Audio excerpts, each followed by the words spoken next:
Well, thank you very much, ladies and gentlemen. Thank you for coming on this very un-Levantine, un-Turkish evening in terms of weather, certainly. My name, my name is Michael Katatis. I'm going to be the chair of this Anglo-Turkish Society event this evening. I'm replacing David Shankland, who is the usual chair. And we're delighted to have with us the eminent journalist, Andrew Finkel, to talk to us this evening. Andrew has had a fantastic career, mainly working in Turkey, living in Turkey since 1989, corresponding for various major outlets, CNN, Time, Times of London, Daily Telegraph, The Economist. I'm sure you could name several others. You've published articles for many other publications as well. You're also an eminent author and the writer of this wonderful novel, The Adventure of the Second Wife, The Strange Case of Sherlock Holmes and the Ottoman Sultan, which talks about the obsession of the last great Sultan, Abdul Hamid II, with all things English, but particularly with Sherlock Holmes. It's interesting to think of Abdul Hamid in the context of Sherlock Holmes, but he was interested in Sherlock Holmes, and this book is revolving around that subject. So there are copies of the book in the corner, so do please talk to Andrew about the book later on. But we're here to talk about another subject this evening, and that is the article and the research that Andrew has done into a little-known event which took place in 1893. That, as a historian of this particular period, I certainly never heard anything about, and I was very surprised to learn what a serious and important event this was.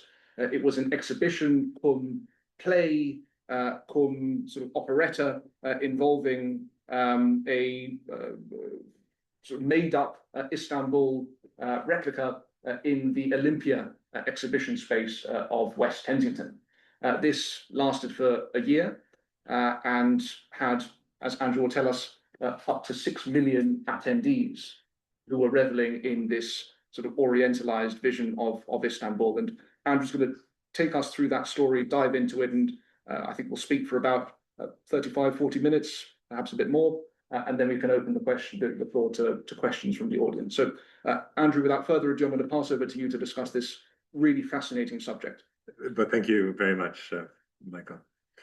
I realize and thank you, Greg, I realize I'm among friends, but I have to confess that I'm slightly outside my comfort zone. The main issue here is that, well, I'm used to talking and I'm used to the sound of my own voice. I'm not used to talking to PowerPoint. So it'll be a bit like watching me pat my head and rub my tummy at the same time, which is probably not a very pretty sight.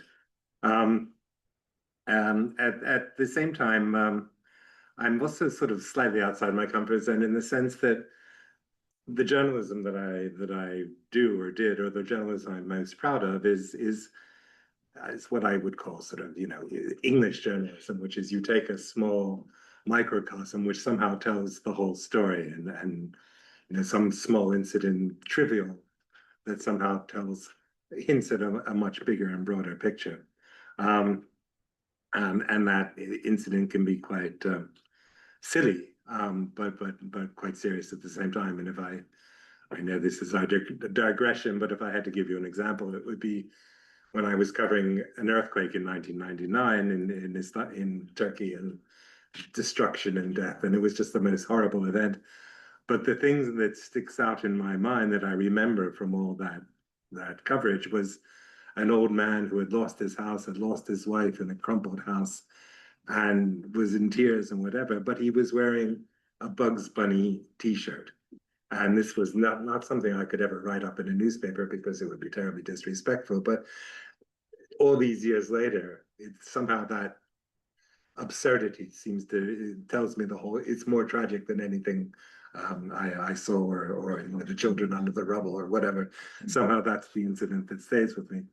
But in this case, I'm starting with something that is mega silly, that is so silly that it's almost unbelievable.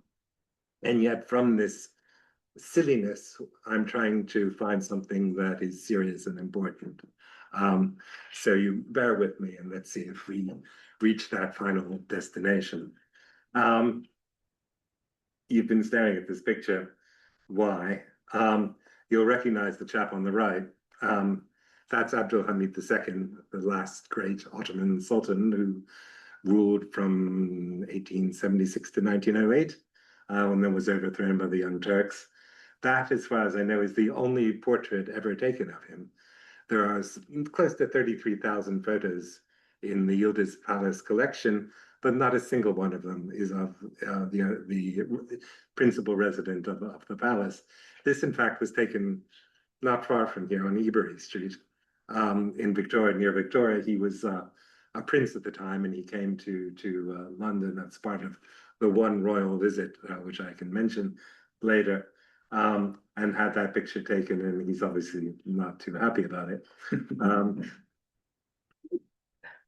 You might notice what's on the left, which is John Watson lamenting the death of Sherlock Holmes. This was these two things are on the same verso and recto from the December 1893 edition of the Strand magazine. Mike was kind enough to point out that I had written this novel on sale over there. While I was researching that novel, I decided that the death of Sherlock Holmes plays a part in the novel. And I thought I would read this in the original version of the Strand. And I went down to the Marylebone Public Library when there was a Marylebone Public Library.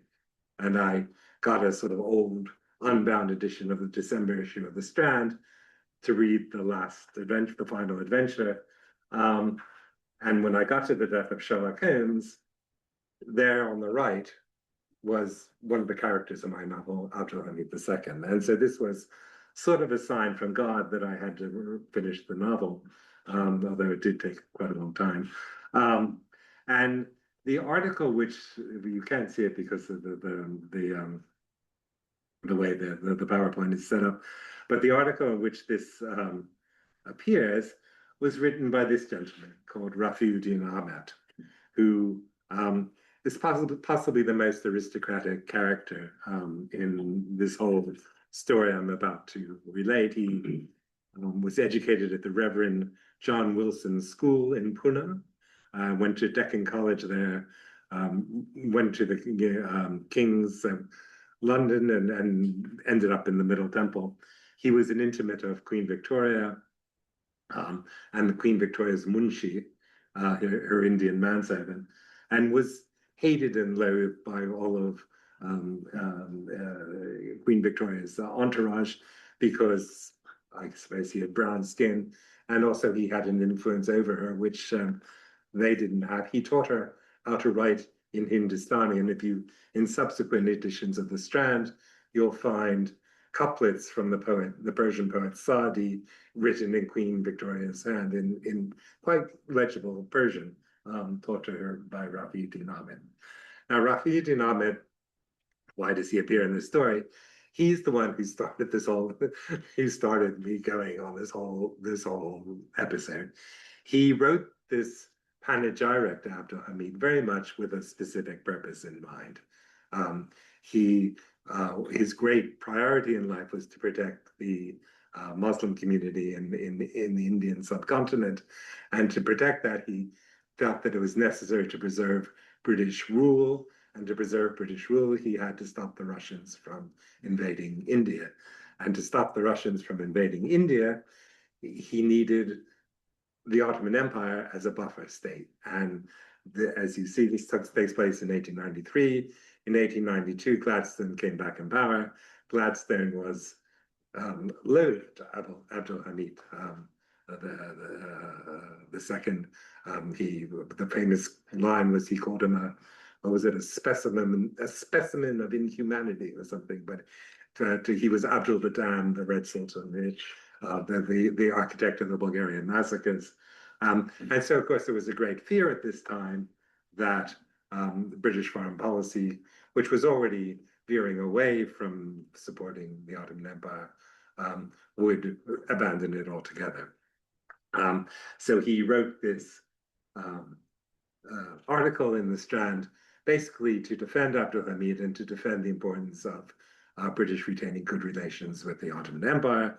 And the article he said was as much addressed to the Muslim community internationally as it was to a British audience, that they knew very little about Abdul Hamid, and that that Abdul Hamid was their caliph, a very important person, and they should be better informed about who he was. And he said how important the caliph had been in stopping the Indian Mutiny, and that he had saved so many British lives, and which completely repaid Britain for its support of the Ottoman Empire in the Crimean War. Now, at the very end of this very lengthy article is a parenthesis, and the parentheses, I'll read you what it says. It says, the foregoing article on the Sultan of Turkey is especially appropriate at the present moment, with the representation of the Sultan's capital, Constantinople, at Olympia, displays that city with a grandeur and magnificence of effect, which far surpasses even that of Venice, which attracted so many thousands of spectators last year. Well, like you, I didn't know what he was talking about. Constantinople and Olympia, what was that? Well, that was a long time ago. Now I know the answer to that. And let me sort of take you through this. In 1900, you know, how many visitors came to, foreigners, tourists, travelers visited Constantinople? The figure is somewhere between 60 and 85,000 people. And 60 or 60? 60. 60 and 80. This is, you know, on average per year. Of course, last year, I think about 18 million travelers landed in Istanbul airport. So the figure has gone up since then.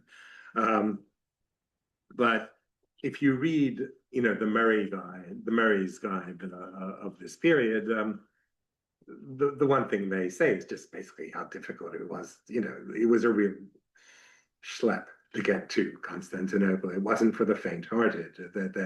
The cheapest way, the quickest way, was to go via the Danube. But you took a train, and the train was a mail train and not very comfortable. And then you got on a boat, and if you went in summer, you got attacked by hordes of mosquitoes, and it really wasn't suitable for women at all.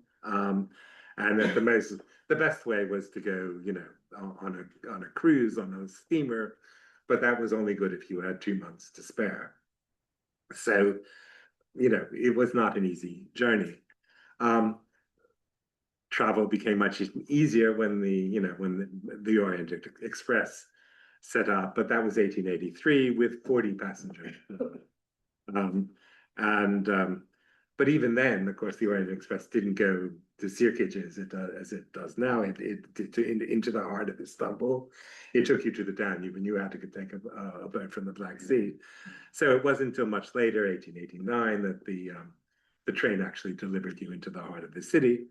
And that really was enough to spawn a whole, slightly, I suppose you would say, the beginnings of a tourism industry. So you had the famous Murray guides were reprinted, Hachette, Bradshaw's. I had never heard of Macmillan and Cook, but I guess that's a famous one. Myers is the German, Hachette, Baedeker, Guy. So there was, you know, we see the beginning of a tourism industry, but of course, you know, it's nothing like, you know, the hundreds of thousands that go every day to Antalya.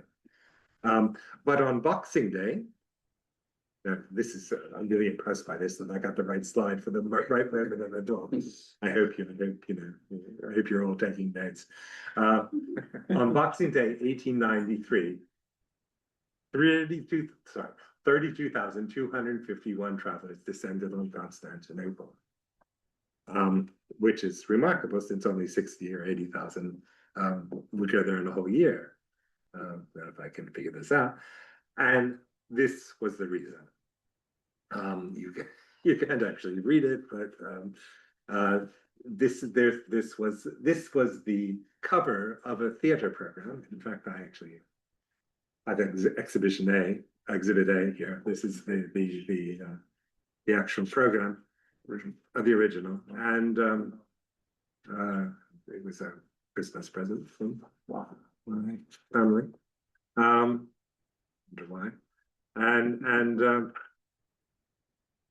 it's called the spectacle, which this was the program of, was called Constantinople, the Revels of the East, a grand terpsichorean romantic and lyric spectacle and aquatic pageant in 2 acts and 6 tableaux.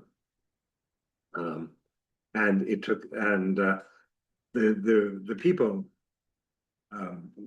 behind it, sorry, I'm out of sync with my thing. This is where it took place, in Olympia, and this is a picture of Olympia without the surroundings that it has today. You'll be maybe aware that Olympia's just gone through an entire, is it 800 million refit? And it's been turned into this, offices, theaters, whatever, et cetera, et cetera, et cetera. But it originally was the Royal Horticultural Hall, and that was where this was staged. And so the whole point of this, of course, is that if it was so difficult to get to Constantinople, the logical solution was to bring Constantinople to them. So this was then the largest enclosed space in England, in the United Kingdom. And it was, I think I did the maths once, it's roughly the size of Trafalgar Square, the interior space. So it's really quite large. And so for a whole, from Boxing Day 1893 to November 1894, day trippers would go through Olympia to come through Constantinople. So I'll come to him in a second. And sorry, I told you I was out of sync. This is, wait a minute, where are we? So this is a map of the city, which comes from this book, and this is what would greet people when they came in, and again, referred to in this theater program.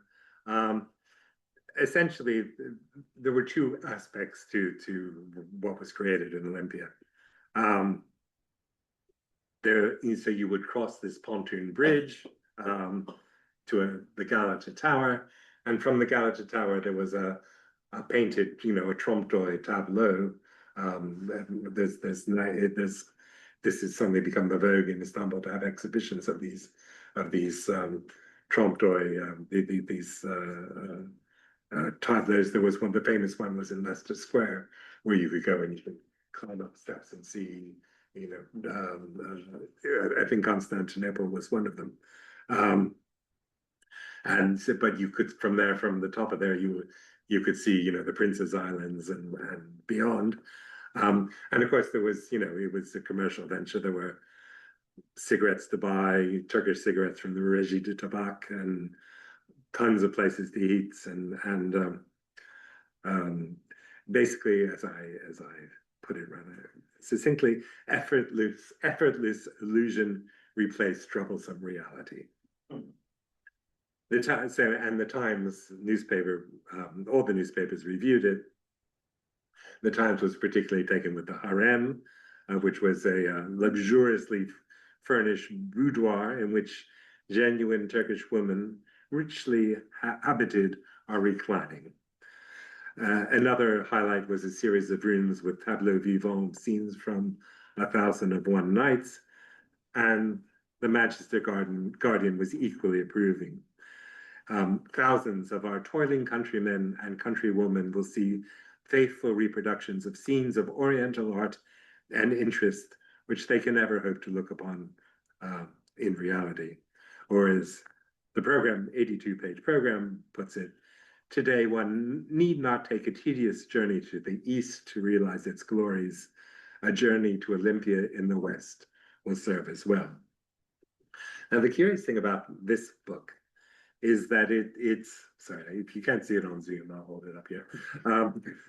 That it's sort of it's a theater program, but it's also the beginning. It's sort of modeled on a real travel guide. It's a bit like the Murray Guide. So there's a phonetic English-Turkish glossary at the beginning of this book, so you could navigate this city.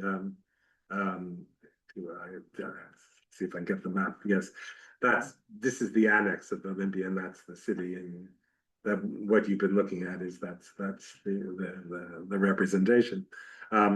So you know, if Sabah Sherif'in is Hayır olsun means good morning. Bunun adı ne? Or for what is this called? Bunun adı ne? And for some reason, there's an expression yumurta, which means egg. And just as the Murray Guide advised on, you know, the best way to get to Constantinople, the real Constantinople, you know, this too advised. It has train timetables, and essentially you could go to what is now Olympia tube station, which was then Addison Road train station, which was incredibly well connected. Trains from everywhere for everywhere, as the book puts it. And the real clincher was that if you got to Addison Road station, you could board a kayak, you know, one of these beachwood boats, which were used to navigate the waterways of the real Istanbul.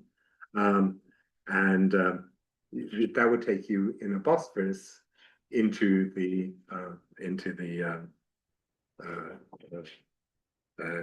city, and well, I won't even make the pun that the book makes. It says it's called if that takes the cake, as it were, it takes the cake. And if you paid your, it says if you paid your fee, you can make the pun as often as you like, you know. Anyway, and the extraordinary thing about this is the boats. I mean, it's really quite glamorous. If I can, I'm sure I've lost it, but that's the city. Let me see if I can find you that. This was the that was the bazaar, the Arabian Nights Bazaar. That's another scene from the city. As is that. Although we'll come to that in a moment. And that where the hell is this?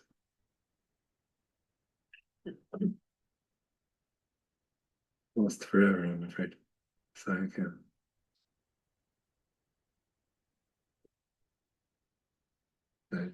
Not as easy as it looks. I warned you.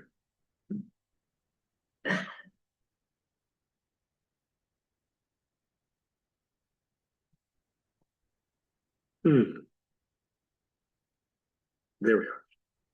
I knew I'd get there in the end. This was the underground passageway, which apparently, you know, this was everyone, all the newspapers who reviewed this were incredibly impressed by this passageway, this long subterranean passage, which was lit by Arabs with handhold torches, and you emerge in this fantasy land of electric lights reflected through colored glass, described in the program as moonlight on shimmering waters. And it's obviously a creation of Binbirderek, of the cisterns in the Byzantine cisterns. And the boats converged on a kind of fairy palace in the shape of a kiosk, springing from a floral bed, sending out sweet music from plashing of the waters of its pretty fountain. I mean, now the thing is that it does look like Yerevan. It does look like the cisterns, and of course, this whole idea of creating the cisterns into a sort of touristic spectacle is something that the city of Istanbul did in the 1980s. And so, if you go to the real cisterns now, it's very much Olympia got there first. It turned Istanbul into a tourist attraction before Istanbul itself did. And I think, I think that the point here is that if you had to sort of look at a point where, going to the Orient meant traveling to the Orient as a traveler, as opposed to sort of boarding a package jet and going as a tourist, this Olympia exhibition is somehow a sort of watershed in that transition. Now, but of course, we now come to the main chance of the thing, is that most people, yes, people came to see the city and to wander around the city, but the real reason they came was to, sorry, since I'm so hopeless at doing this. Actually, it's not just my fault, the computer's slow. Come on. You should be able to set it up with a sidebar, then you can fix the ones. Well, you can press a stick there. Okay. What do I do? Anyway, never mind. Okay. So this is, whoops, oh God, no, I burned it. Okay, this is the back scenes of the spectacle, which I didn't know how well you can see it, but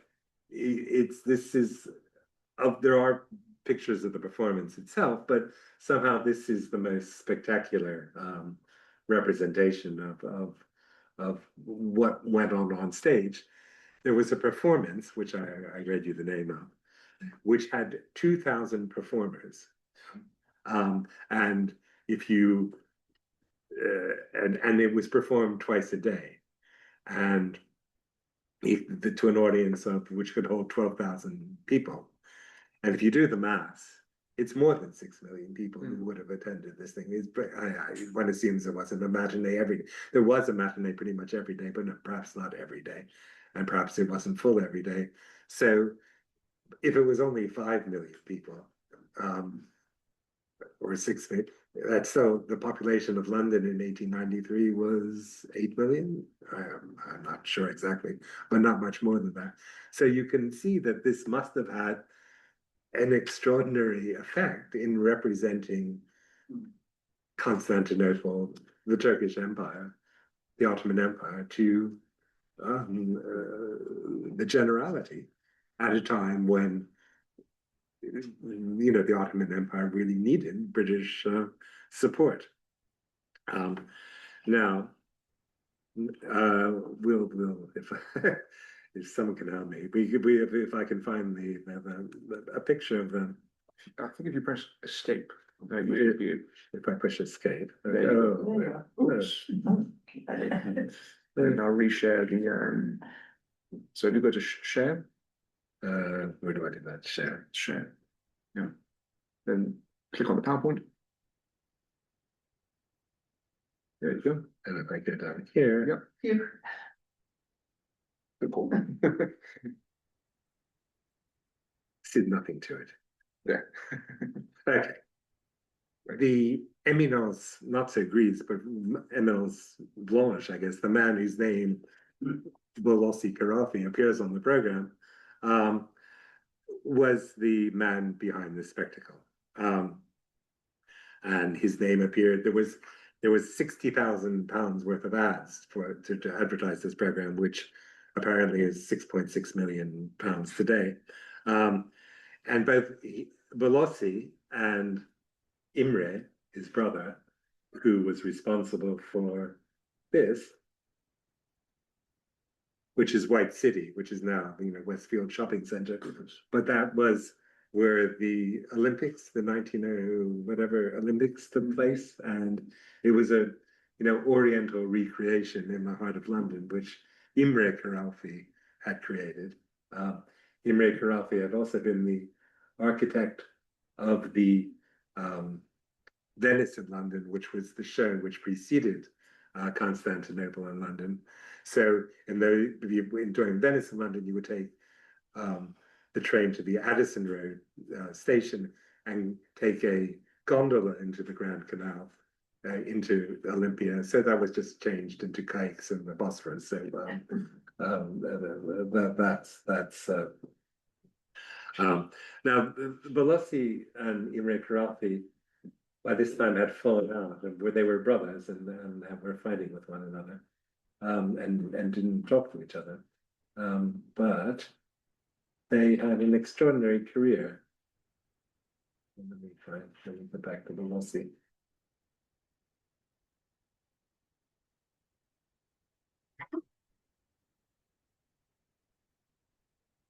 Okay, there we are. They were possibly no longer household names, but at the time they were household names in Europe. They were child prodigies. They were dancers, and there's the famous art critic, writer, and dance critic Théophile Gautier. Gautier described them thus: their legs split and splash, they balance on their heels, and then with the buoyancy of an Indian rubber ball, jump to a height which even the most celebrated male ballet dancers never achieve. And he wrote that in 1864. Now, they were the sons of a revolutionary who lived in Budapest, in Buda. Their father made uniforms for the rebels, and inside they were born in Pest, not Buda. He was an ardent Hungarian nationalist, but he was forced into hiding, and his family into penury when the Russians intervened to quash the 1848 uprising. And they learned how to dance by watching soldiers in a nearby Cossack encampment. So by the age of 10, they had already performed for Austrian royalty, had been smuggled into Ottoman Belgrade to perform for the King of Serbia, and were encouraged by Giuseppe Verdi. They turned from being performers into being impresarios. They went off to America, and were famous for the production of Jules Verne's Around the World in 80 Days at the New York Academy of Music, which had been attended by the president, Ulysses S. Grant, and had a real locomotive. And they insisted that Jules Verne write a helium balloon into the script, because there was a real live balloon. But by 1887, they had quarreled and gone their own separate ways. Imre had been summoned to do Venice, and the way that happened, I mean, as I said, Rafi Nam is probably the most aristocratic person in this story. The Karafi brothers, of course, were, sons of a Jewish revolutionary in Hungary. And sorry, I missed it. This is frustrating, is what this is. These were the people who were responsible for the Olympia venture. Second to the left is Monty Gluckstein, the famous tobacco. They had the world's largest chain of tobacconists and retailers. That's sort of his whole family. And I don't think Joseph Lyons is in there. Joseph Lyons was a sort of poor relation who had the only Gentile name, so they used his name for the tea shops later on. But that was later. Basically what they had done, the way they got their start was by taking over the concessions for a scientific exhibition in Newcastle. This was to celebrate the 50th anniversary of the Queen, Queen Victoria. And I'm just looking for the name of it, but it's not important. They discovered that concessions were really quite good business.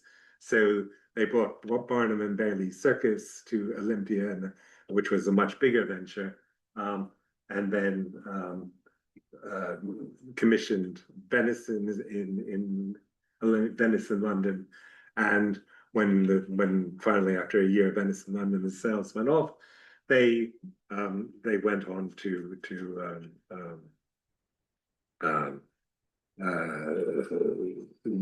commission the Constantinople. Why Constantinople? Well, I suppose it's for the same reasons that people go to Constantinople or Istanbul today.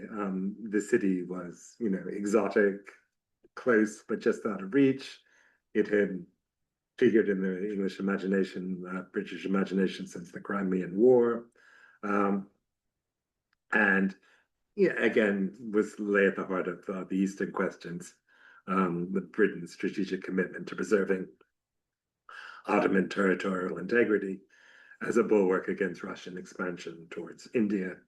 And I think it was the Illustrated London News. I remember reading it some time ago, but I can't find the quote. But it quoted that, Olympia was the one Constantinople that the Russians wouldn't dream of attacking.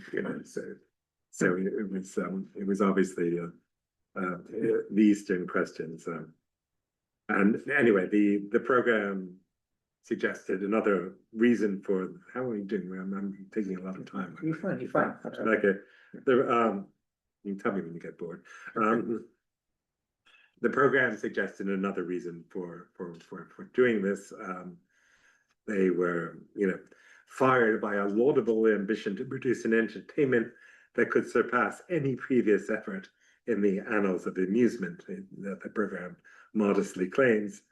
But it also says that there was a hint to do this from a highly influential quarter.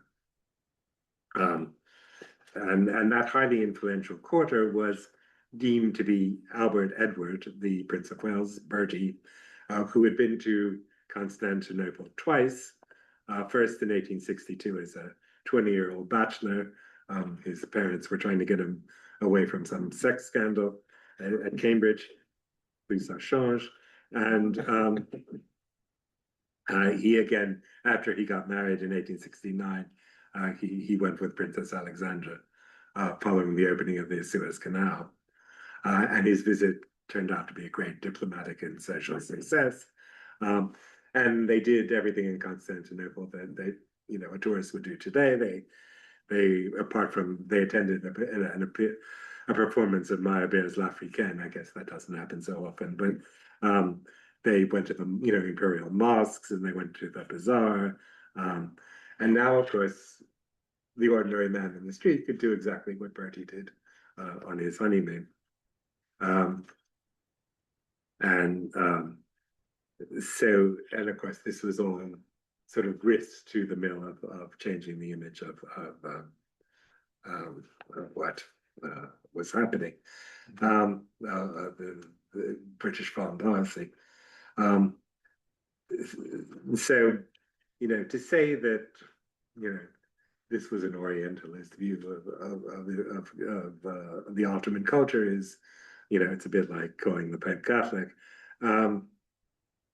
But of course, the Karalfis had danced before had danced in the Ottoman Empire before the king of Serbia. So they wouldn't have been oblivious to the fact of, what they were doing was a representation. The program piously suggests that the performance aimed at pictorial beauty and exhilarating business rather than historical accuracy, but hoped to avoid glaring anachronism. And I think, really, to be fair, the representation of other cultures was every bit as, how shall I say, fairy tale-ish and imaginative and silly and imaginary. So the play, Act One of the spectacle, I don't have a picture of it here, but it starts in oldie England, where Harold, Duke of Orleans, who was played by Signor Ottavi, all the cast were Italian opera singers, attended by his valet Twitters, played by Signor Ravelli, falls in love and is betrothed to the Queen of the May, Isabel. Signora Amato was the player, and the daughter of his guardian, Sir Randolph York, who was, I think he must have been Swiss, actually. His last name is Fredley. Harold bids adieu, and before setting off on a grand tour, it's not exactly how he's going on a grand tour when he's just become betrothed, but there you are. And his first stop, if I can get it up, is in Spain. And there the Duke saves Pepita from having to marry Orneza, who has tried to fix a bullfight to eliminate her true love, who's a rival Toreador. But it all ends happily, and the chorus sings a chorus of Ave Maria. And then we end up in Vienna,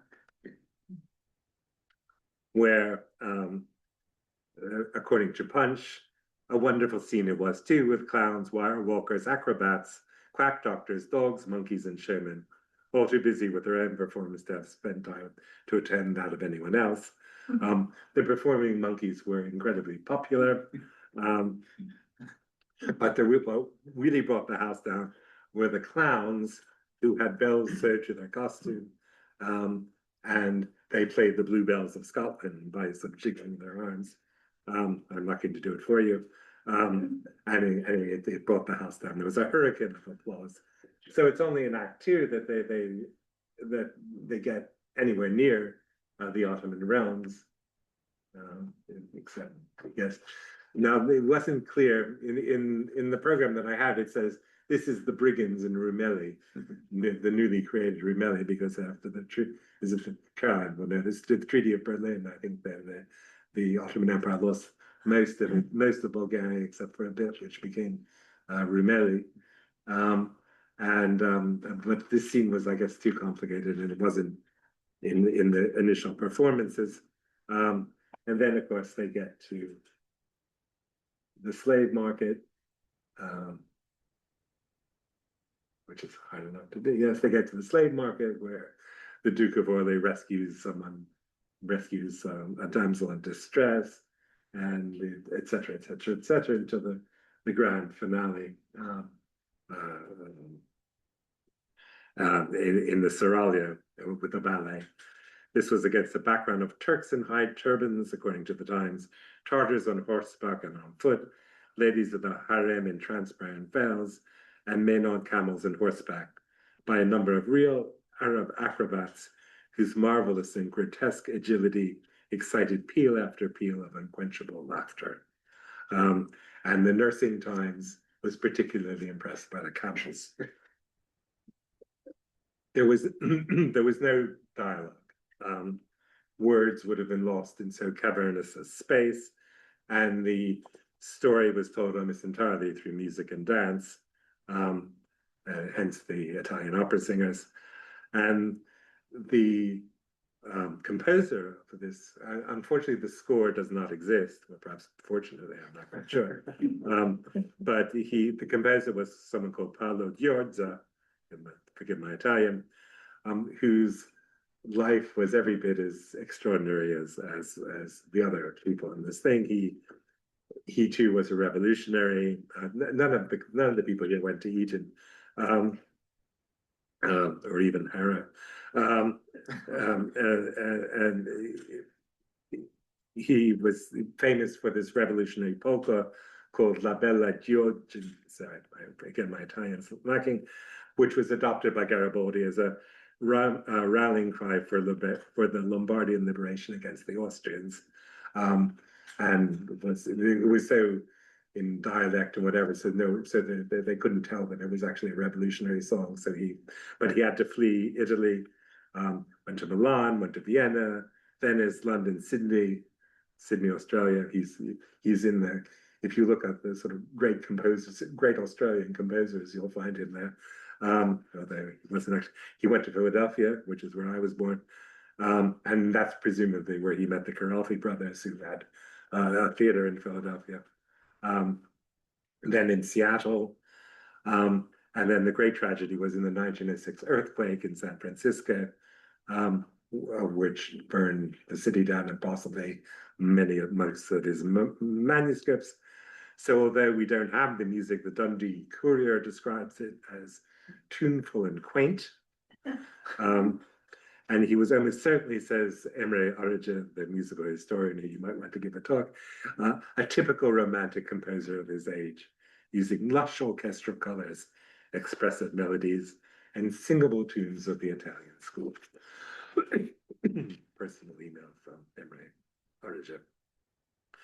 So, let's look at the politics of all this. You can imagine how the Guardian would have reviewed it today, in this Oriental spectacle. Of course, what it did at the time was it praised the lack of alcoholic refreshment in the Olympia. There was no booze served in Olympia. Joseph Lyons was, I think, famously teetotal. So it fostered the habits of sobriety among holiday folk. It was affordable. It meant that, thousands of our toiling countrymen and countrywomen could see Oriental art.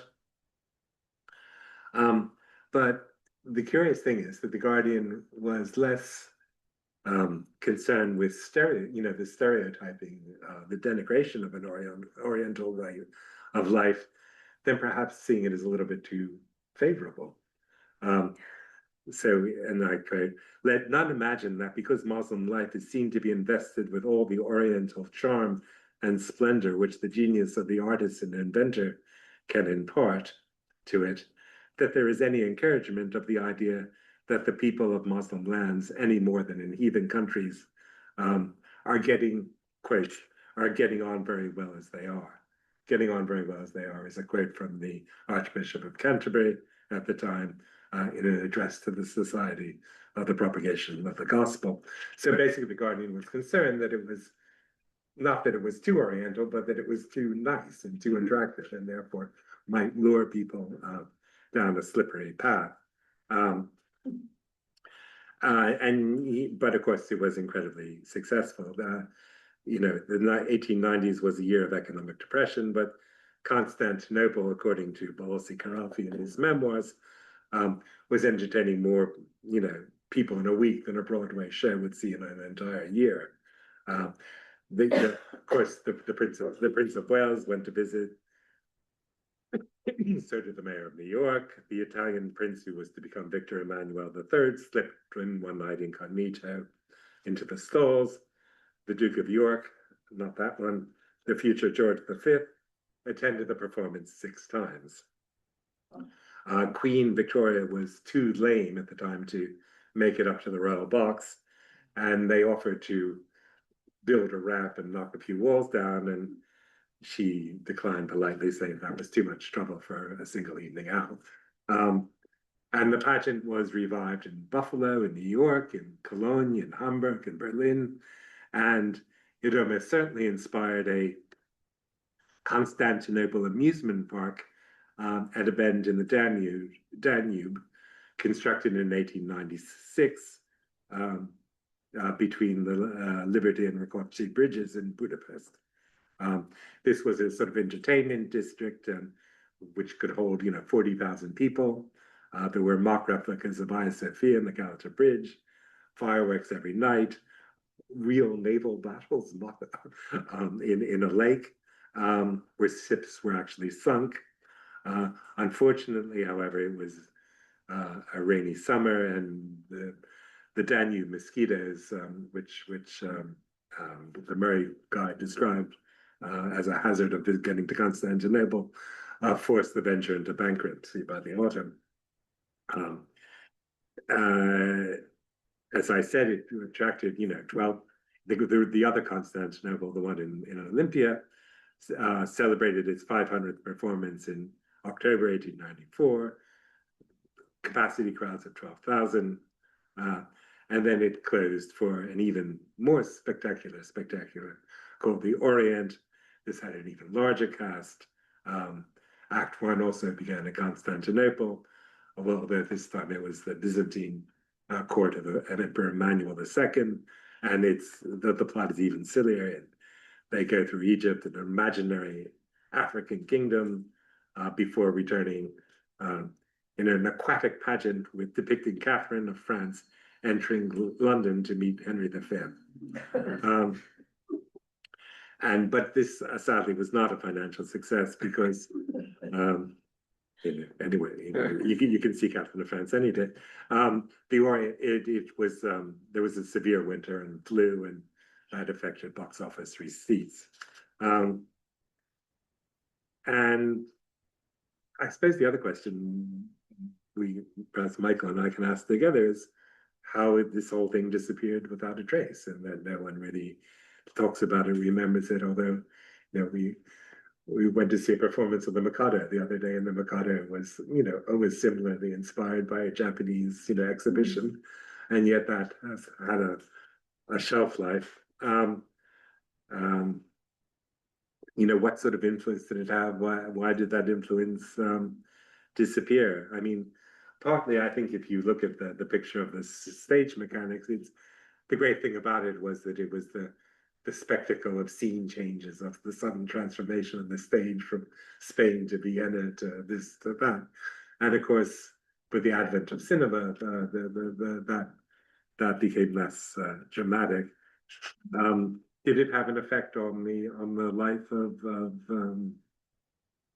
Olympia, how people perceive Constantinople? I mean, it was certainly written up in all the newspapers. There was a baby dromedary called Stumble, who seems to have been adopted by the British public, particularly, and the poor thing died, and the city went into mourning.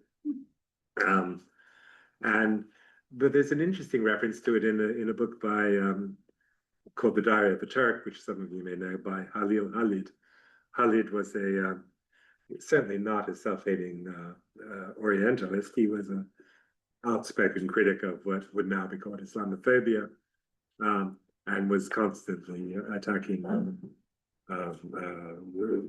Europe's patronizing attitude towards Eastern cultures. But he was also a critic of Abdul Hamid, and he was forced to flee. He felt the need to flee the Ottoman Empire in 1894, and he smuggled himself across a merchant fleet steamer, bounded for Hull,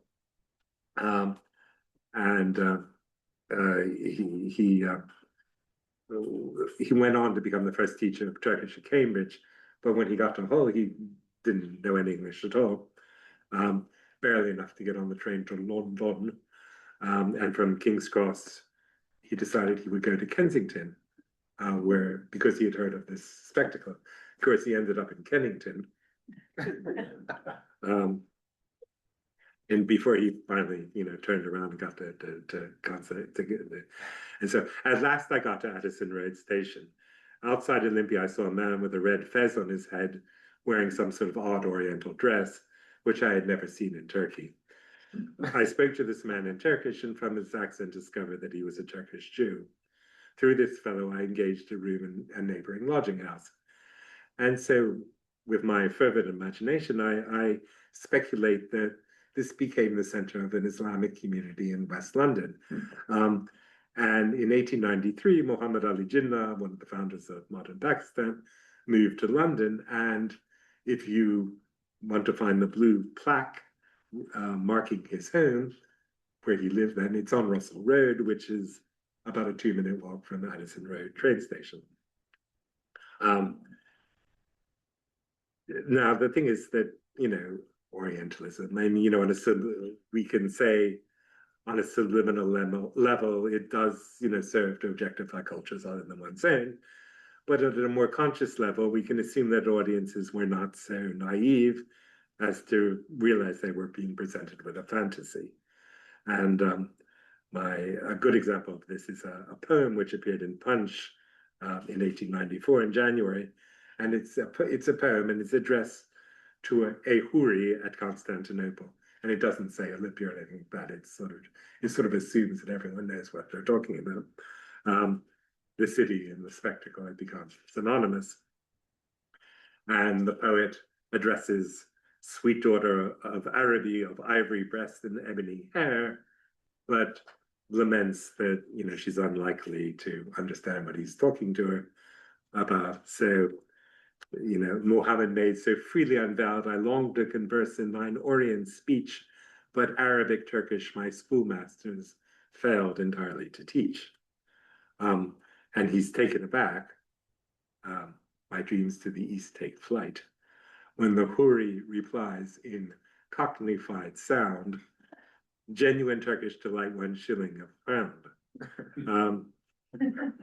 So no, if one had to find a cultural reference, it's, you know, I don't know if you remember the Campari ad in the mid-1970s when, you know, this dandified Don Juan asks us, you know, sultry blonde, were you truly wafted here from paradise? And the modern day Huri replies in perfect Essex, nah, Luton Airport. You know, so I didn't do that accent very well. That's quite good. I did my best. So, you know, this whole notion of creating Western cities in European Oriental cities and Western cities, you know, was nothing new.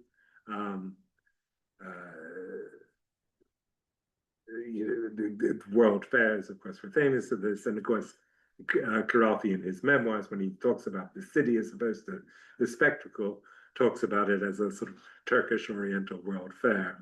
In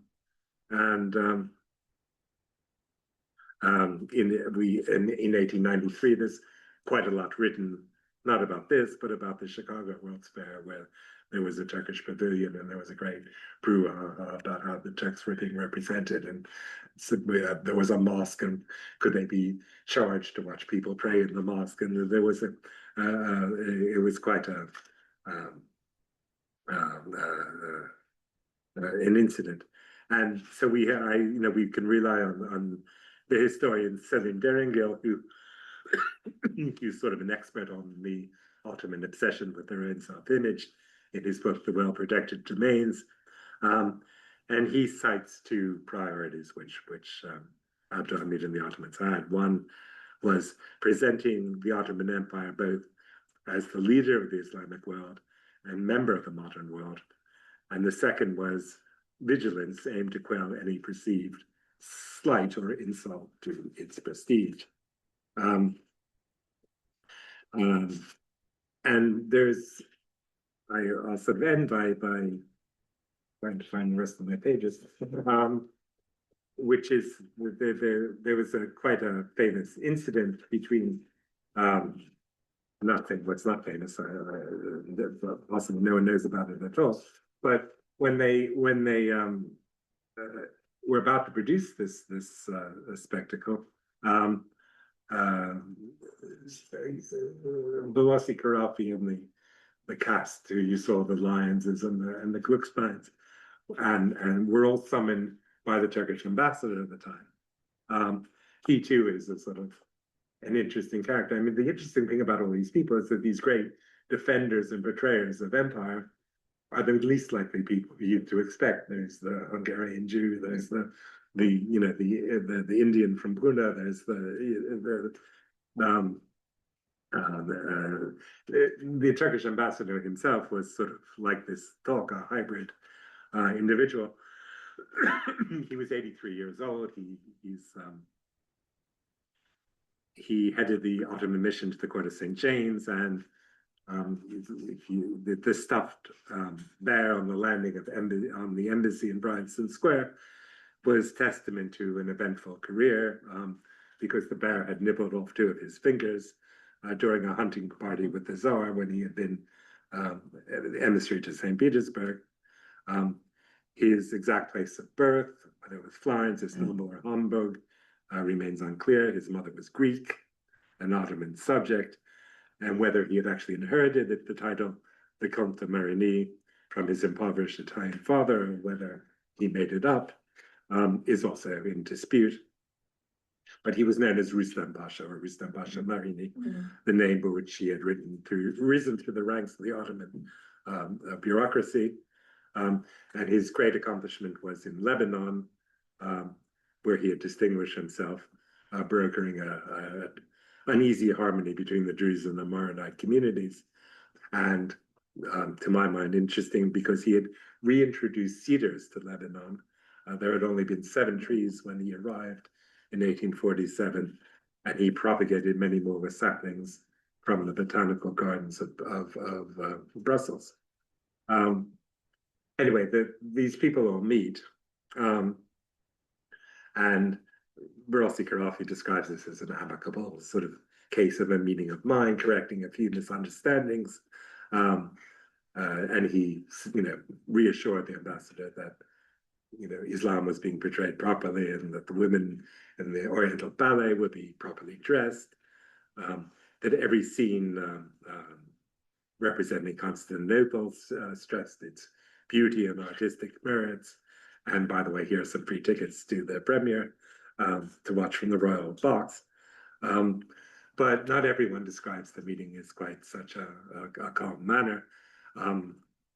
We have the memoirs of Harold Hartley, who was, as you all know, was the great mineral water magnate, who was a partner of the Lyonses and the Glucksteins, and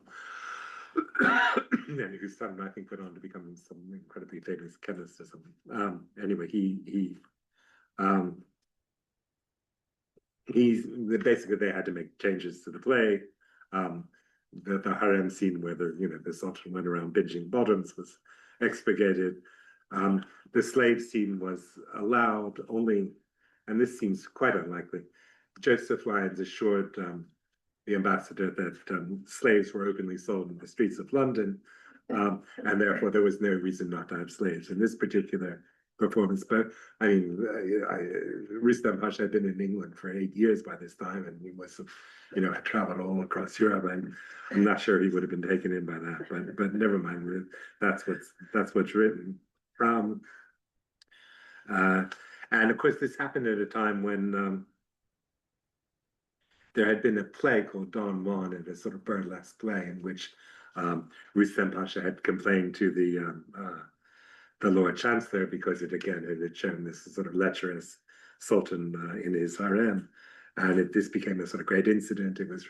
There's reports of it in the New York Times, and according to one of the Gluckstein descendants who writes this quite interesting book about his family, the Ottoman Empire the Ottoman government withdrew their support for Constantinople, which they had given in the form of an irade, a royal decree, and forbid Ottoman subjects, including the boatmen for the caiques, from traveling to England.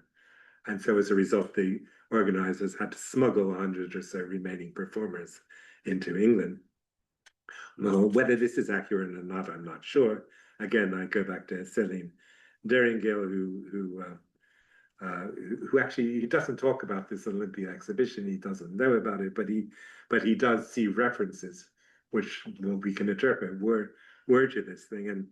And basically, they said that they could buy the boats, but the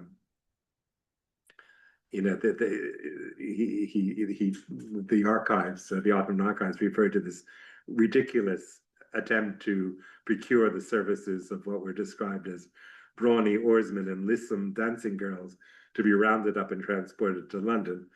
The palace was outraged and ordered a stop to such mockery that will damage national honor and property. So in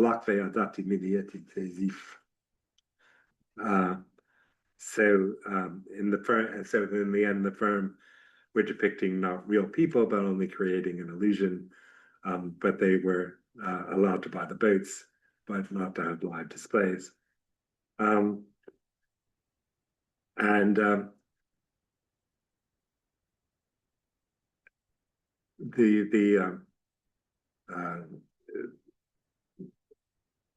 Essentially,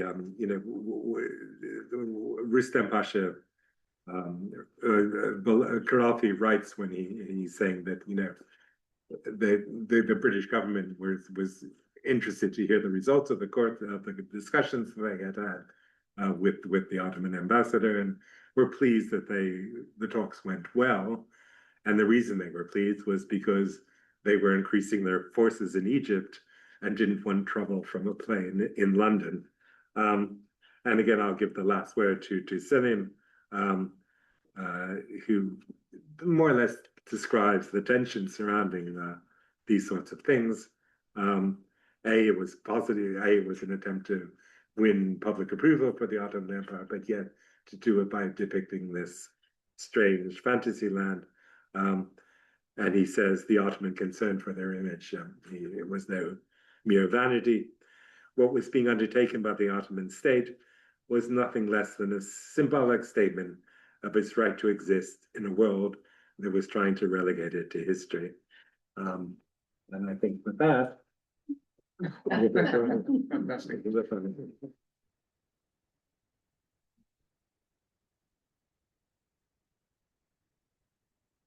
Well, thank you very much, Andrew. That was a real tour de force.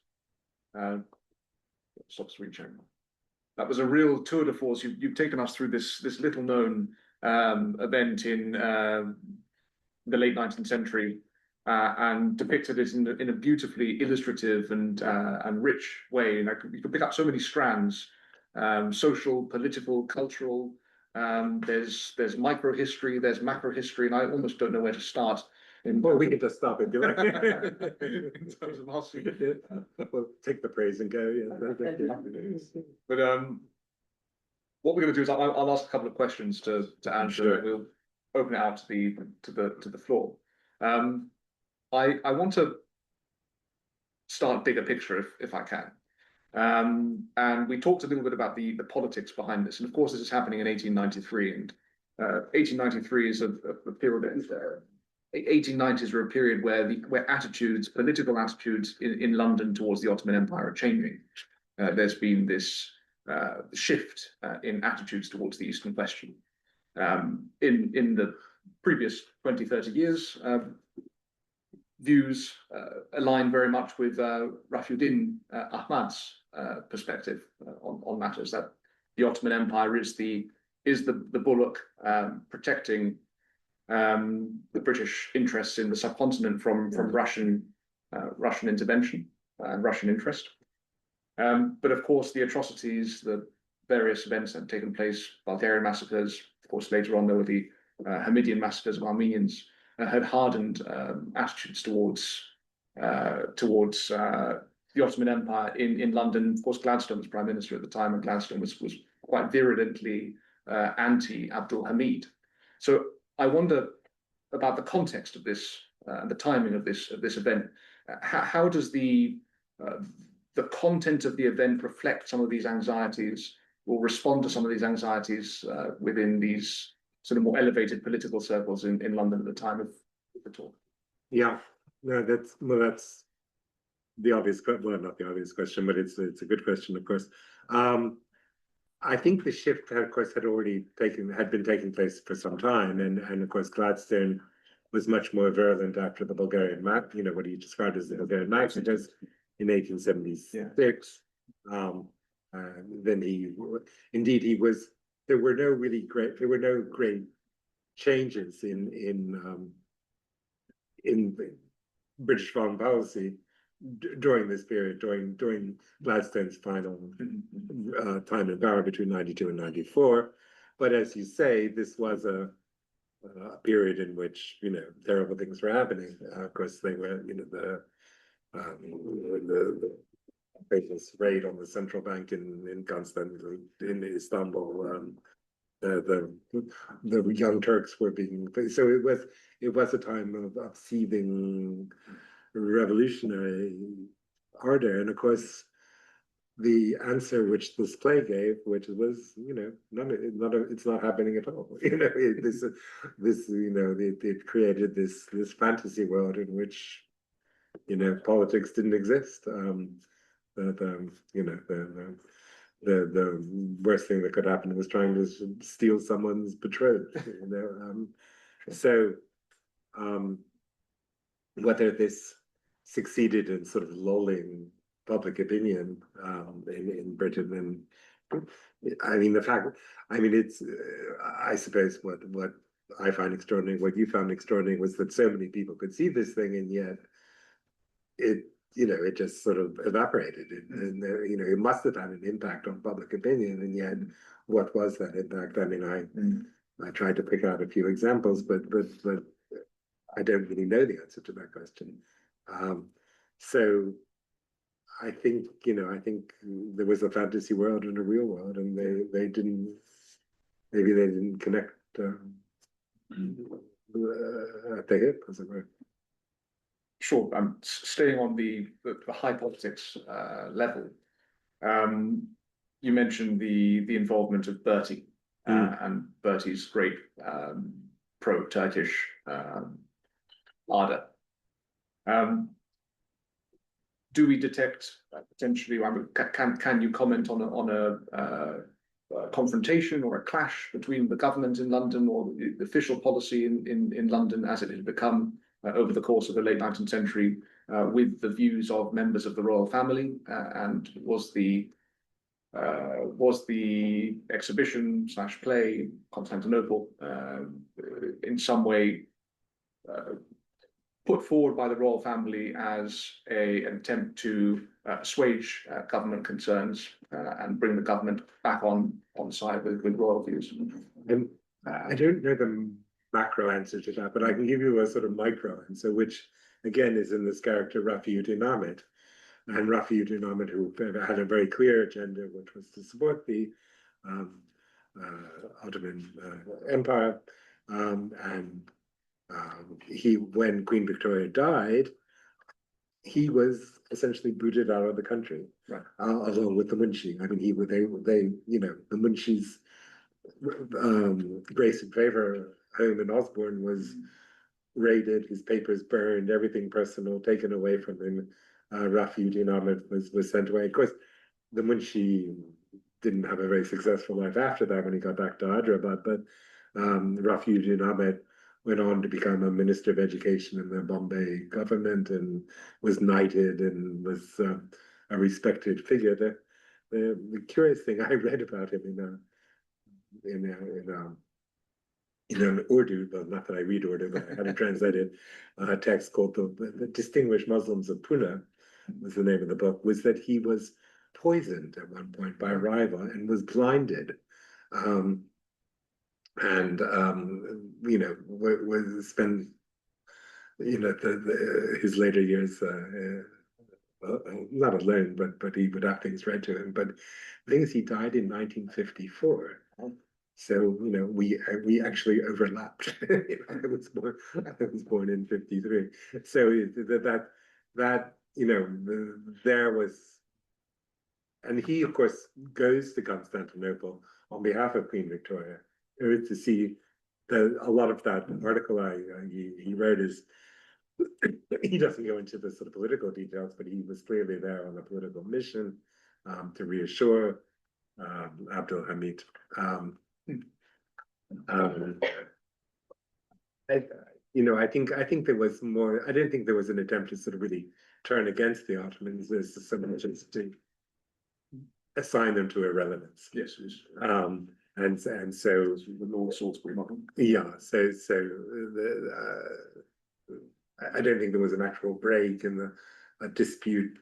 Obviously, Queen Victoria was pro Muslim, and of course, having her write in Arabic script, in Persian script, was a sort of was a signal, was a triumph for Rafi-ud-Din Ahmed to the Muslim world. It wasn't just that she was a clever lass who could write a bait from Sadr, but that she actually knew Oriental, Islamic languages, and could quote from the great, Sadi, the great, the great authority on the art of kingship, of ruling.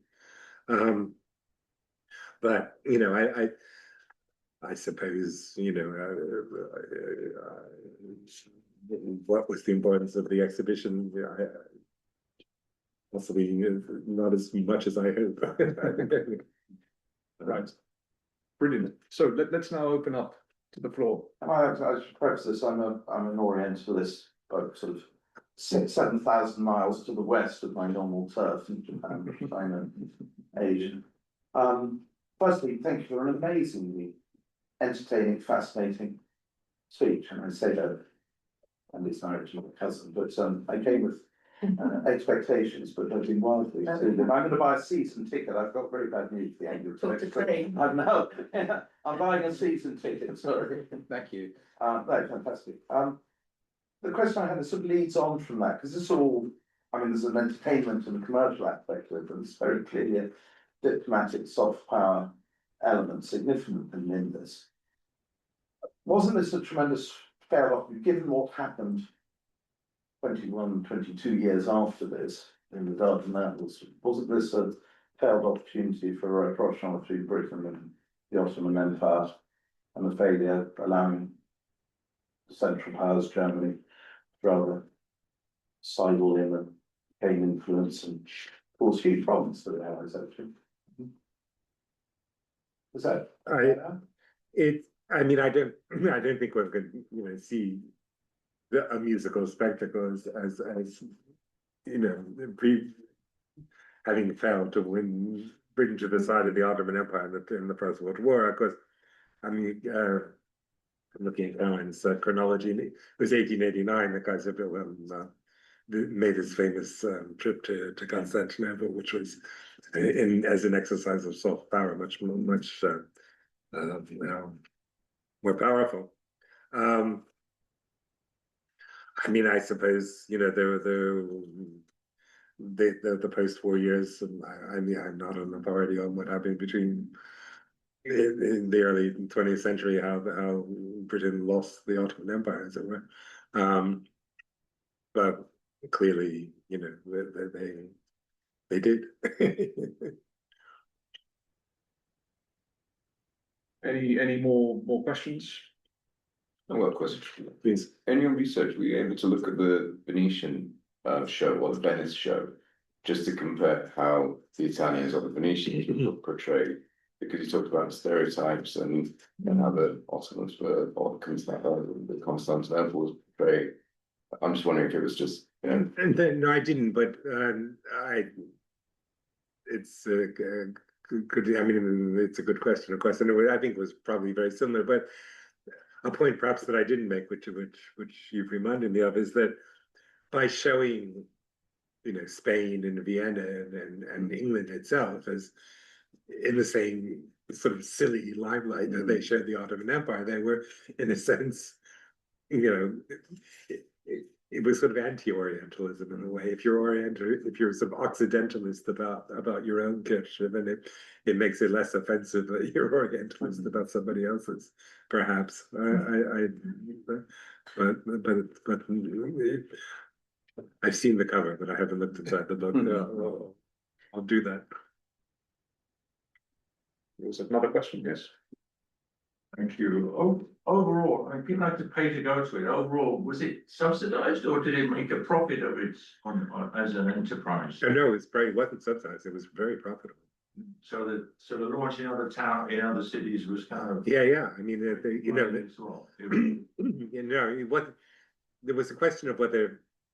At first, I thought maybe it was sponsored. I mean, the reason I came across it is because I write about it in the novel, and I sort of make up all sorts of things about why it happened and what it happened, and part of the murder mysteries occur in the fake Constantinople, but no, it was 100% commercial enterprise, and I think there were some rumors that Queen Victoria had invested in it. And that sort of primed the pump for other investments, whether she had or not, I'm not sure. But that was, at least that's what I said in the book. In terms of the impact, I mean, the picture of that boat sailing through those kind of stone constructions, did they survive? They were made of plaster. They were plaster and mirrors. I see. It was a temporary thing. It was all so trompe l'oeil. It was all mirrors beyond mirrors and plaster and pillars and it was total Las Vegas. It was. Are there any photographs or independent representations of it? So I haven't seen. Lots of people wrote about it, but I haven't seen any photographs of it. And I guess because it was in the dark, maybe it was difficult to take pictures then. Because it was a time of a lot of, you know, photo studios and. Yeah, and then so it, but of course you couldn't, well, this whole notion of, you know, news photography or action, you know, sort of, and I haven't seen any photos of the of either the performance or the town, the created the simulacrum of the city.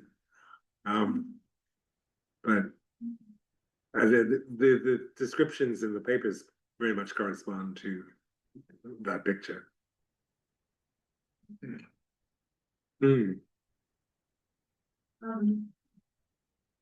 I was wondering if you could say something a bit about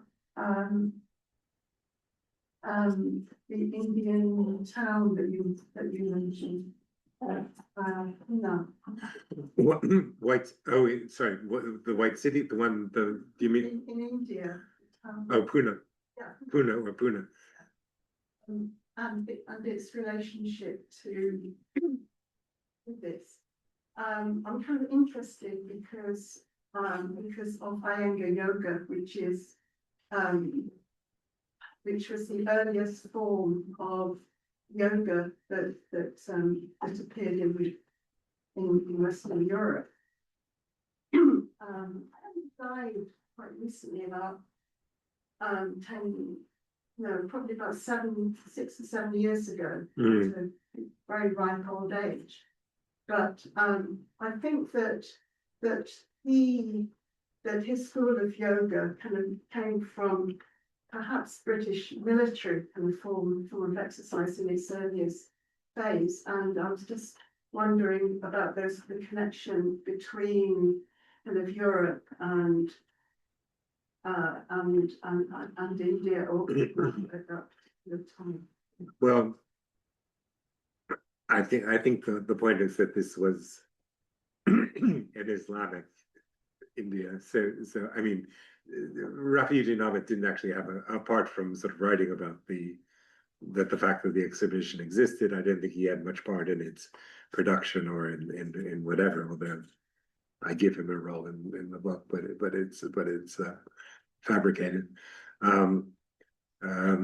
So, and he of course was very British educated, and you know was a barrister at the Inns of Court at the Middle Temple.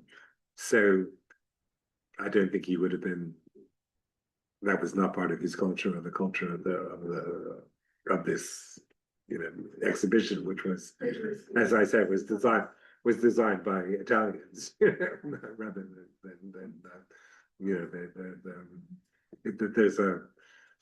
there's a list of credits of the people who made it. They were all very famous in their own right. The famous costumier and the person who painted the art I think I can't remember his name now, Treblin or something. Who painted the panoramas. He was really well known, but they weren't. You know, they didn't really have much to do with the East themselves. So this was all fantasy, as it were. And also I was thinking about, you know, Walter Benjamin's work. He's a cultural historian. He died in World War II, escaping the Nazis. He was based in Paris, and he wrote. His work is really interesting because he was exploring all these kind of cultural motifs and inventions which appeared in the early part of the 20th century. He died in 1941. Did he commit suicide? Yes. Did he commit suicide, Benjamin? Yes, but while he thought he was going to be, he escaped to Corfu and over the mountain into Spain and committed suicide, fleeing the Nazis and fearing that he would get that he would be caught. But his research seems to kind of connect very. I think he probably would have written about it if he known about this. Well, that's interesting to say. I'll have to have a read. I mean, the Karolfi brothers were very well reported and written about, but although I mean, the most famous critic of them was this Théophile Gautier, who was also well known. But that's a century before Benjamin, as it were. But it's an interesting another diversion I'll have to follow. I thought I'd warn everyone out with my digressions, but I'm glad to see there's an appetite for more. This is good. Absolutely, yeah. Any more questions? Maybe from the floor, from the. We do have some people Are there online anyone as well. Maybe take Greg, one. you could. Yeah, on one trigger, don't worry. Okay. Yeah, but I think we, yes. Sooner. Okay, first I just want to do quite a quick digression. No, Brilliant. Well, We're not very First of all, thank you, that's amazing, really interesting, I just love the way, the picture, it's so absurd, it's so brilliant. Yeah. No, I just wanted to talk about the Campari thing, because a long time ago, I interviewed, Lorraine Chase. Sorry? Lorraine Chase. No, not really, it's the CEO Oh, of Campari who was about to list, and we talked about the Lorraine Chase advert. Yeah, And he said that absolutely decimated Campari sales in the UK Really? because Campari is really bitter, but the Lorraine Chase advert gave the impression it was sort of a girly drink, and they hated that. And nobody, no self-respecting sort of drinker of bitter would drink it after that. So then it ruined it, and now it's coming back with that's really interesting. It's it like was one advert. That's the same thing about misrepresentation of something, isn't it? it's like what's her name? The famous brainstorm married to Asaf Savash. The anthropologist Niloufer Goulet was consulted on this paint campaign for house paint in Turkey and came up with the notion that you should have women choosing the colors and doing the painting, and the same thing happened. Yeah, exactly. Completely disturbed. So digression. The question. I mean, this was 20 years ago. I Yeah. texted you really about this. So at the same sort of time, I did an article about Farazan Özpetek's film Oh, yeah. Harem Soiree, and I'm ashamed in this company that I've forgotten most of what I wrote and what it was about and the veracity of it. But I thought what was interesting, or very interesting, was that when they shut down the harems in not 2019 or 9, Yep. around when they sort of let the women out, 1908, they went and in this film, they were going around Europe, people who were in the harem, and giving these sort of soirees Yeah. around their life in harem, sort of looked quite orientalist, looked as like a sort of thematically similar to that, but it was done by people in the harem and they went to Europe. I mean, is there a link? Can you see sort of, and also it showed that sort of also showed some kind of decline while trying to present it in a sort of populist way. Is there a link? Did it become I don't think there's it's I mean, that's the bit of the film I remember is when they leave, when they have forced to leave the palace. Yeah. And that sort of. Of course, this is 1893, so it's I mean, although the seeds of discontent were being planted, there it was another 15 years before he was overthrown. Although I will, in terms of red herrings, allow me to introduce that when the Young Turks came to dismiss him from the throne, he was reading The Adventures of the Bruce Parkington, a Sherlock Holmes story. I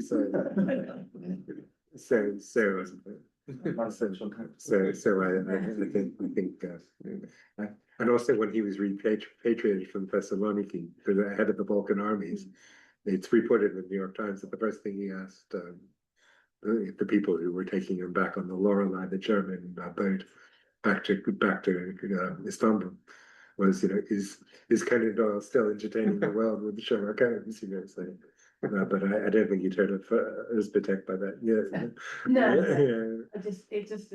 There's obviously was some kind of audience. No. But it's a sort of, it's like the sort of, I don't know, it's like the sort of Russian revolutionaries who waited on tables and did had checks. I think there is that sort of evocative thing about end of empire.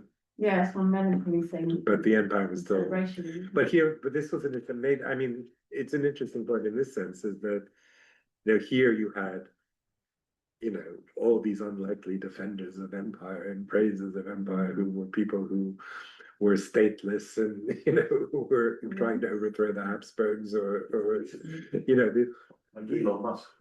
sort of, you know, I guess that's sort of the thing.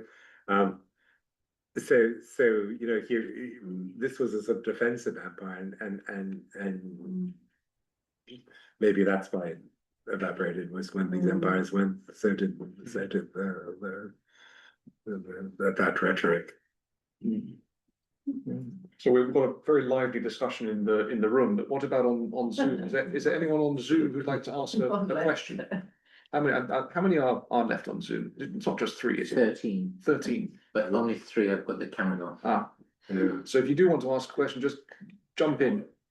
You've got a few seconds to do so. All right. Okay. Someone trying to speak? I'm trying to speak. There you go. Fantastic. John Scott. We can hear you, John. Yes, I just wondered if the new Olympia is going to stage a revival. Well, it's Simple Well, question. I'm hoping we can persuade them, you know, I think, or at least you know, maybe a dramatic representation of the novel. I think it's it's a good idea though. We're working on it. working on it. Yeah, there is a theatre there, you know. Yes, there isn't the Trafalgar Square sized space with the wonderful wrought iron ceiling. But that still exists, of course. Does it? Yeah, that's central. That's central with Yeah, the wrought iron ceiling. Yeah. No, they didn't. It's protected. It's like behind. They couldn't It's where they had. It looks like a gigantic cruise ship. Yeah, exactly. Yeah. It's where they have the book fair. Yes. They have the, They didn't tear it down. The bit you've seen us, residents. One other question. Someone else, yes, John. Yes. Is it me? Yes. Yes, with so many eminent historians around, surely somebody could find one photograph of this event. I just find it extraordinary that I haven't been able to find a single image. It does seem quite strange, doesn't it? There are no pictures of it. Yeah. Anyway, that's my request. So Andy's not the only one you've been looking to, John, irresistibly. You have to keep digging. It would be great if they did. I mean, the picture of the behind the stage is I think that must have been based on a photo, but where the original is, I don't know. Maybe the cast, if one could find the cast, people who actually took part, trace some of the names. That's a good suggestion. Someone suggested asking ChatGPT for a. Must be a ferryman and most of the tourists or something. That's really good. Because they have to be 150, but no, it would be wonderful. I'm good. Yeah. Or I would love to know the music, or whether. Yes, to hear the music. I mean, there is music by this is a Papa Italian. Some of his music does exist. In fact, apparently Paolo Giorgi is banned from churches because the liturgical music sounded exactly like his secular music. So he's not allowed to be played in ecclesiastical settings, but. Well, anyway. Apparently. Well, I don't know. It's a point of prohibition. Yeah, no, I think in maybe Church of Trump he can play. So next question. My other question is, what's the next novel? Well,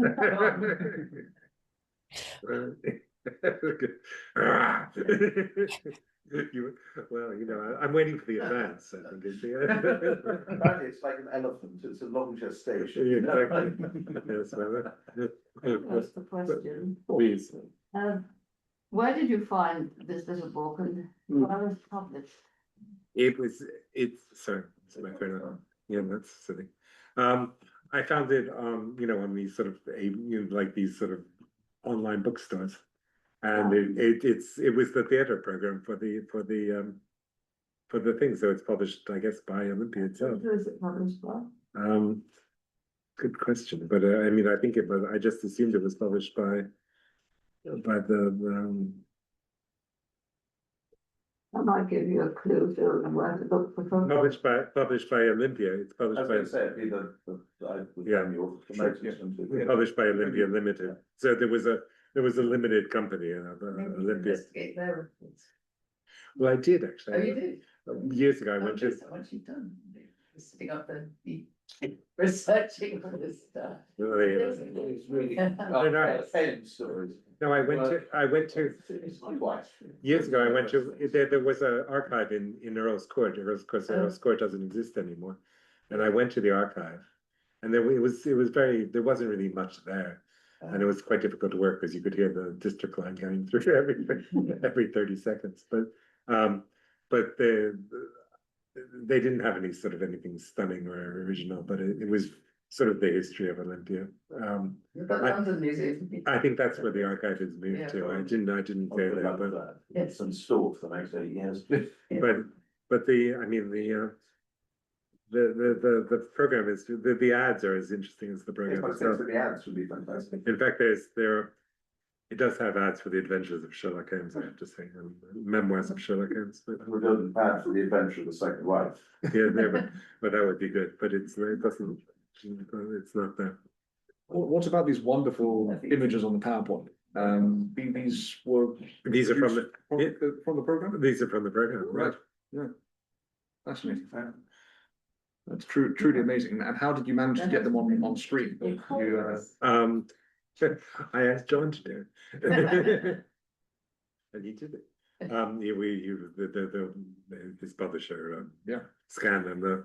The binding's a bit worse for wear, but never mind. It was They're available if you'd like them. Anybody needs them. Yeah, Huge, no, poster size. Brilliant. They're wonderful. They're wonderful images. Beautiful colours, and I mean they could certainly grace a bedroom or a hotel room, hotel suite. I mean, there are some black and white gravures online, but Yeah. they're not nearly as good as this. No. And are you going to publish this lecture presentation? Yes, it's coming out Learned Journal. in the next issue of Cornucopia, which I hope you'll all buy. On press next week, I hope. Yes, it'll be with you. You've had a preview. There are a few questions in the chat or comments in the chat, Craig. Could we open the chat to have a look? Yeah, I mean, it's from Michael Riccioli, who did a chat GPT investigation Mhm. on depictions of Constantinople in London. It's Michael, do you want to take over and read out what you found? Well, I just good evening, everybody. I just sent a message to Chat GPT, and the response is yes, there is a notable illustration depicting the 1893 Constantinople in London exhibition held at the Olympia in West London. This engraving, created by Joseph Holland Tringham, captures the grandeur and elaborate design of the event. The exhibition was a large-scale Orientalist spectacle, etc., etc. And you can view the engraving by Joseph Holland Tringham through the Bridgman images. And if you're interested, please feel free to ask. I think that's the picture I showed you. The interesting thing about that is that the author of it is, what's his first name? Anyway, his last name is Paget, and he's the brother of the illustrator of the Sherlock Holmes stories. So all roads lead to Sherlock Holmes. He's ubiquitous in this story, Sherlock Yeah, Holmes. exactly. So the person who did that, there's wheels. That's fun. Brilliant. Well, I think probably it's time to bring that to a close. It's been a wonderful, wonderful evening. Thank you so much, Andrew. Well, Really thank you all for inspiring. coming.